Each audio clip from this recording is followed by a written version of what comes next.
بسم اللہ الرحمن الرحیم حامدا و مصلیہ۔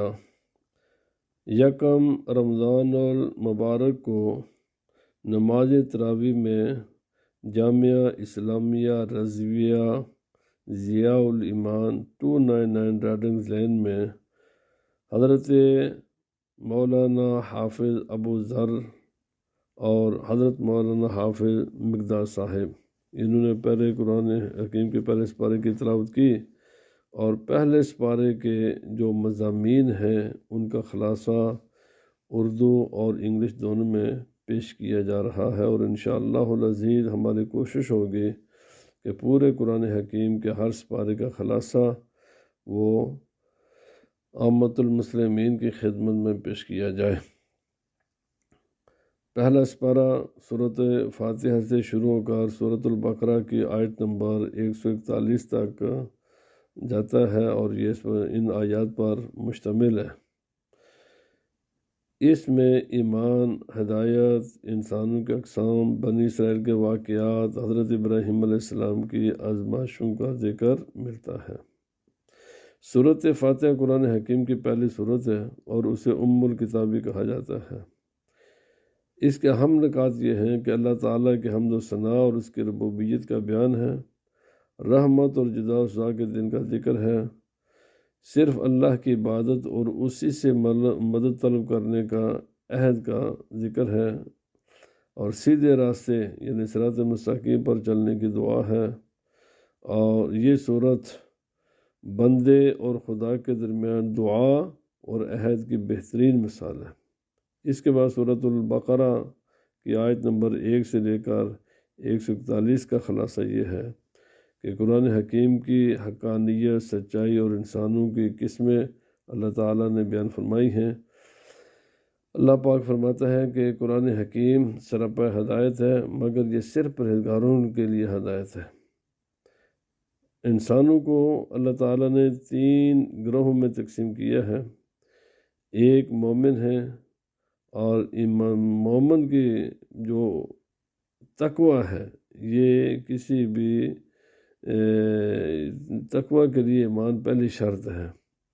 جب تک کوئی مومن نہیں ہے وہ متقی نہیں ہو سکتا، تو ایمان یہ پہلی شرط ہے تقوی کی۔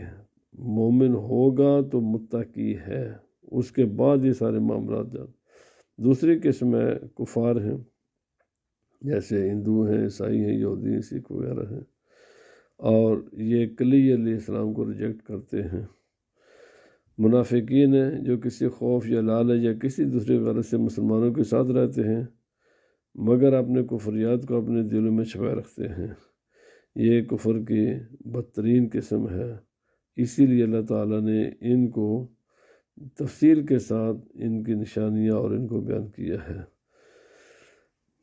منافقین کے علامات کیوں تفصیل کے ساتھ بیان کی گئی، کیوں، اور یہ کفر کی بدترین قسم کیوں ہے، اور یہ انتہائی خطرناک کیوں ہے، تو اس کی وجہ اللہ تعالیٰ نے بیان فرمائی کہ یہ اندر سے تو کافر ہوتے ہیں لیکن ظاہراً یہ مسلمانوں کے ساتھ رہتے ہیں، اور یہ ایک خطرناک لوگ ہوتے ہیں۔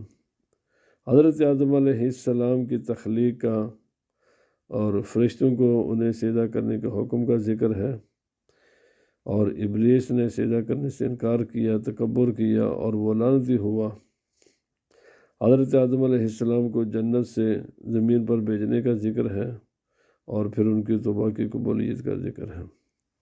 اللہ تعالیٰ نے بنی اسرائیل کو بہت سی نعمتیں عطا فرمائیں، اور انہوں نے نعمتوں کی نہ قدری کی نہ شکری کی، تو اللہ تعالیٰ نے کچھ نصیحتیں فرمائیں اور انہیں اللہ نے اپنی نعمتیں یاد دلائیں، اور ان کے ساتھ جو عہد کیا گیا تھا اس عہد کی پاسداری کا حکم دیا۔ انہوں نے بچھڑے کی پوجا کی، اور اس بچھڑے کی پوجا کا ذکر بھی موجود ہے، اور اسی کی وجہ سے اس سورت کا نام سورۃ البقرہ ہے۔ اور بنی اسرائیل کی خصوصاً یہودیوں کی بہت سی نافرمانیوں کا ذکر ہے۔ گائے ذبح کرنے کا واقعہ جس کی وجہ سے اس سورت کا نام ہے وہ بھی اسی سورت میں ہے قبلہ کی تبدیلی، امت مسلمہ کی فضیلت، حضرت ابراہیم حضرت اسماعیل علیہ السلام کے ذریعے خانہ کعبہ کی تعمیر اور قبلہ کی تبدیلی کا پس منظر، یہ سب کچھ اس صورت میں بیان کیا گیا ہے۔ حضرت ابراہیم علیہ السلام کو اللہ تعالیٰ نے عظمتیں دینے سے پہلے انہیں کچھ آزمائشیں ان کی اور اللہ تعالیٰ کے جتنے بھی احکامات تھے ان کی تعمیر میں حضرت ابراہیم علیہ السلام کامیاب ہوئے، تو اللہ تعالیٰ نے ان کے ساتھ امامت کا وعدہ فرمایا اور ان کی اولاد کے لیے بھی، لیکن جو ان کے راستے پر رہیں گے۔ توحید کی تعلیم اور شرک سے برات، یہ بھی صورت کا ایک اہم مضمون ہے۔ مجموعی پیغام اس بارے کا یہ ہے کہ ہدایت صرف اللہ کی طرف سے ہے، بندے کا کام کوشش ہے، محنت ہے، لیکن محنت کوشش کے بعد بھی کسی کو ہدایت نصیب ہو جائے گی تو ایسا ہونا یقینی نہیں ہے جب تک کہ اللہ تعالیٰ کی مشیت اس بندے کی مدد نہ فرمائے۔ ایمان، اطاعت اور صبر یہ کامیابی کے راستے ہیں۔ اور اس صورت سے اور اس پارے سے ہمیں یہ بھی پتہ چلتا ہے کہ سابقہ امتوں نے جو غلطیاں کی جن کے وجہ سے وہ اللہ کے عذاب کا مستحق بنے، ان غلطیوں سے ہم مسلمانوں کو سبق لینا چاہیے اور ان غلطیوں سے بچنا چاہیے۔ حضرت ابراہیم علیہ السلام نے اللہ تعالیٰ کے کامل اطاعت کی اور خالص توحید اختیار کی۔ ہمیں بھی اللہ تعالیٰ کی مکمل اطاعت کرنی چاہیے اور خالص توحید اختیار کرنی چاہیے، کفر، شرک، نفاق سے بچنے کی تعلیم۔ اور اسی صورت میں اللہ تعالیٰ نے کسی کو بھی مسجدوں میں اللہ کا ذکر کرنے سے روکنے کی شدید مذمت کی گئی ہے، اور بتایا گیا کہ یہود و نصارہ کبھی بھی مسلمانوں کے ساتھ مخلص نہیں ہوں گے جب تک کہ آپ ان کے دین کی پیروی نہ کریں۔ اس لیے جب انہوں نے راضی ہی نہیں ہونا، کسی صورت میں وہ مسلمانوں کے ساتھ مخلص نہیں ہو سکتے، تو اس لیے مسلمانوں کو اس بات کی پرواہ نہیں کرنی چاہیے کہ ہم نے انہیں راضی کرنا ہے، مسلمانوں کو خدا کو راضی کرنا چاہیے۔